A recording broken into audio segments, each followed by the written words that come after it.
बिस्मिल्लाहिर्रहमानिर्रहीम अल्हम्दुलिल्लाहि रब्बिल आलमीन अस्सलातु वस्सलामु अला सय्यिदिल अंबियाई व अला आलिहि अजमईन। Dear students, assalamu alaikum. Today's lecture is about class of BCom part 2. In BCom part 2 we will discuss the subject of advanced accounting, and it is our second lecture about departmental accounts. First of all, I want to review the first lecture which is delivered on departmental accounts. In first lecture we discuss about what we mean by departments, what we mean by departmentalization, and what are the benefits or advantages of departmentalization. And then we discuss some allocation basis of common expenses. So today again I want to repeat some concepts. When our business divided into parts, for example into department A, department B, department C, department D, when one business, one shop, one factory, one business is divided into parts, each part will be called as a department, and this process of dividing the business into different parts, into different segments is called as a department.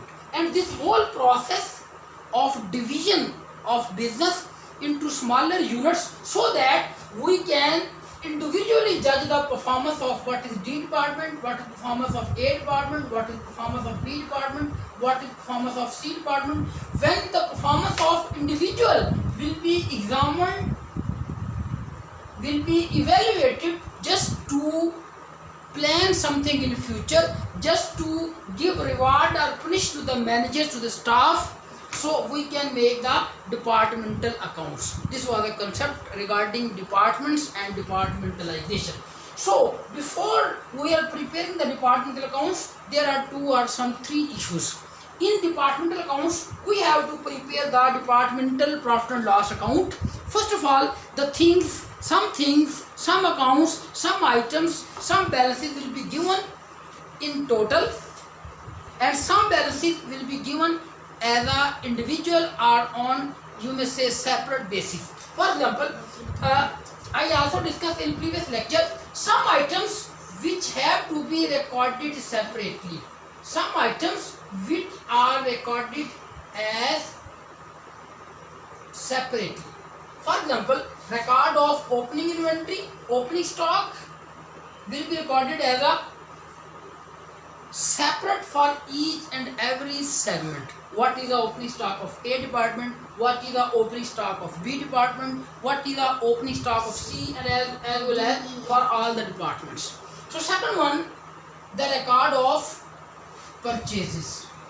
The purchases, for example, in department A we are selling the books, for department B we are selling the gifts, for department C we are selling the stationery, for department D we are selling some other confectionaries. So purchase item will be recorded separately for each and every business, because purchases item are raw materials, for every department may be a different, so purchases must be recorded separately. And then there will be a sale. The sale may also be recorded as a separate cost record or separate record for each and every business. And as well as the last item will be the ending stock. The ending stock of each and every department may also be recorded separately. But in some cases there may be all the you may say record of opening stock, purchases, sale, ending stock may be recorded as a single record on the common or on a general basis, which may be divided further into departments on some basis. So this will be a very speculation, or this is a very some special situation, but normally it is desirable by the business to record the opening stock, purchase, sale, and ending stock for each and every. So it is desirable and favorable that for the business where there is a desirable departmental accounts, it is a favorable and desirable situation that these major four items must be recorded as a separate record. for each and every department. But there are some items which are recorded commonly. Which are recorded commonly. I will put here some examples. For example, we have a business, and for this whole business of 4 departments, Department A, Department B, Department D, and Department C. For this business, we have 4 departments, but for these departments, we have one shop. So we have to pay rent as a common expense. The whole rent of the shop will be 1 lakh, 20,000, 2 lakh, whatsoever. So this rent is a common expense for whole of the business where there is a different departments. Another example, we have a salary of a sale manager. We have a salary of sale manager which is working for the whole business, which is working as a common for all the departments. So this salary will be recorded as a common expense. I can put another so many examples. For example, depreciation of furniture and fixture which is employed in the whole shop, in the whole business, which also we have to be recorded commonly. So these are just examples.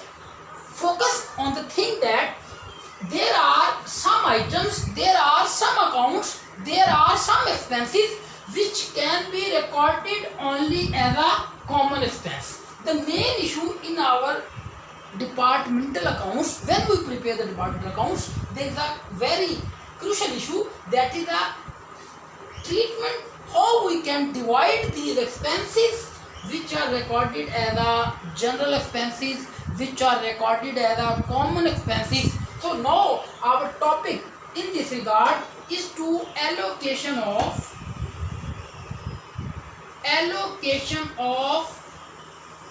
some common expenses. So this is today's topic, how we can divide the, you may say, allocation, how we can allocate the common expenses which are beared in our business as a common expense, and this is equally, you may say, benefit for the whole business. So for all the departments, so these expenses can be divided on different bases. I put here some basis, and then we finally make a decision, make a criteria how we can finally divide the business. Expenses which are recorded as common. Some expenses may be recorded on the basis of sales. On the basis of sale. Some expenses which are very much relevant with the sale. For example, discount on sales. For example, commission on sales. For example, delivery expenses. For example, carriage outward. For example, advertisement. For example, some other expenses which are advertisement. After advertisement, there may be a selling commission. These expenses which you may say mentioned here, like discount on sales, like carriage outward, delivery expenses, selling expenses, advertisement, you may say selling commission.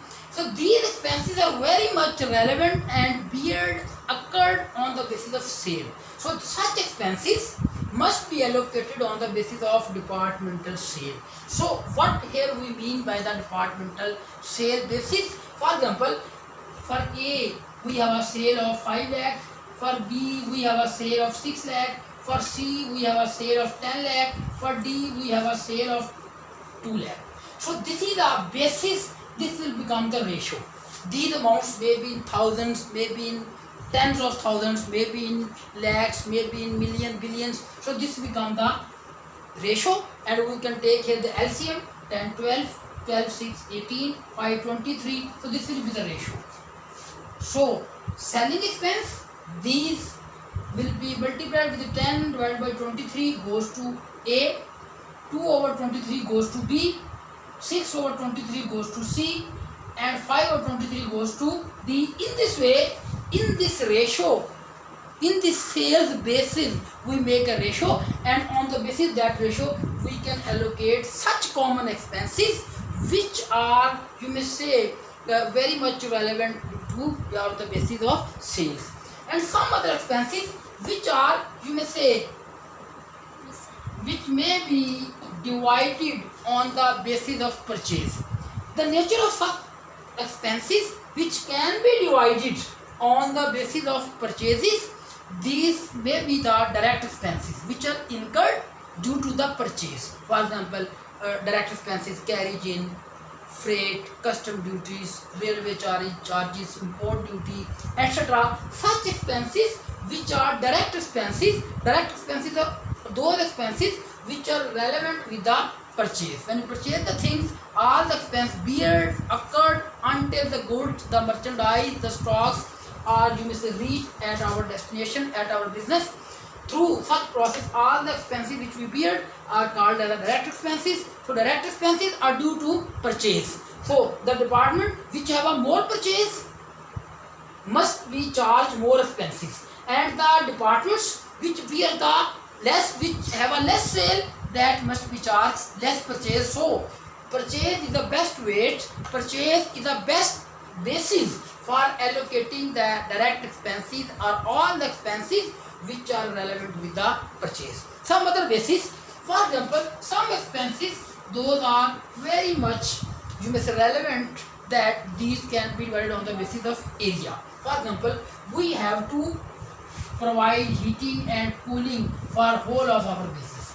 So the department which have a more area must be charged more heating and cooling expenses, and the department which have a less area, which have a short of area or total business occupied, that must be charged less expenses. So there are so many expenses which can be best allocated on the basis of area, like heating, like cooling. So such expenses like rent. So these expenses can be best allocated on the basis of area. A business where there is the employment of heavy machinery, where we applied the machinery. So machinery, or you may say plant, may utilize the house power. So their major expenses is power. So some expenses which may be divided on the basis of house power.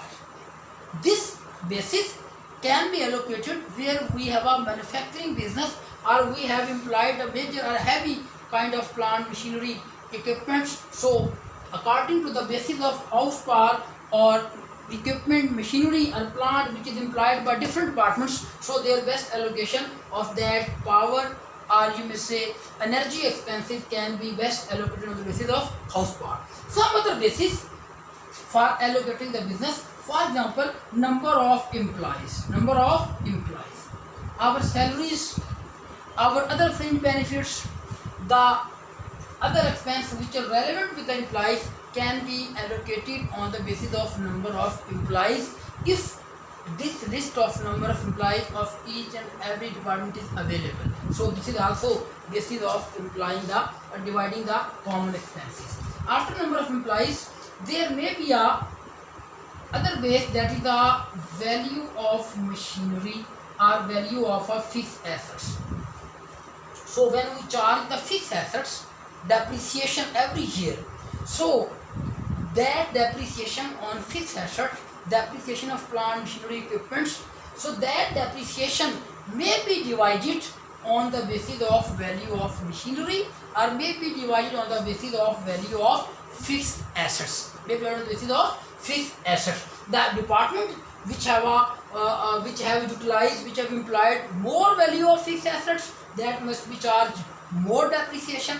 The department that employed less value of assets, less consumed the asset, that must be charged less depreciation. So that will be justifiable that depreciation of fixed assets can be employed, can be utilized, can be charged on the basis of value of that fixed asset employed by that relevant department, if there is a heavy fixed assets is implied in the business of departments. Then there may be some other basis. Another basis for dividing, for allocating the expenses, that is lighting points.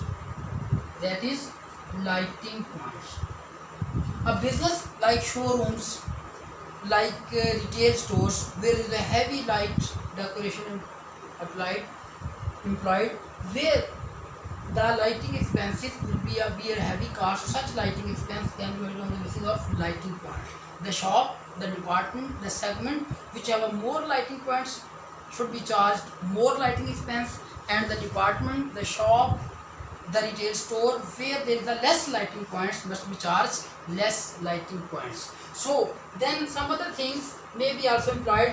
The number of hours worked by the employees can also be the base of allocating the expenses. So these are the major bases through the help of which we can divide the expenses. I can repeat: on the basis of sales, expense can be divided; on the basis of purchase, on the basis of area, on the basis of house power, on the basis of employees, on the basis of value of fixed assets, on the basis of lighting points, and on the basis of hours worked by the employees.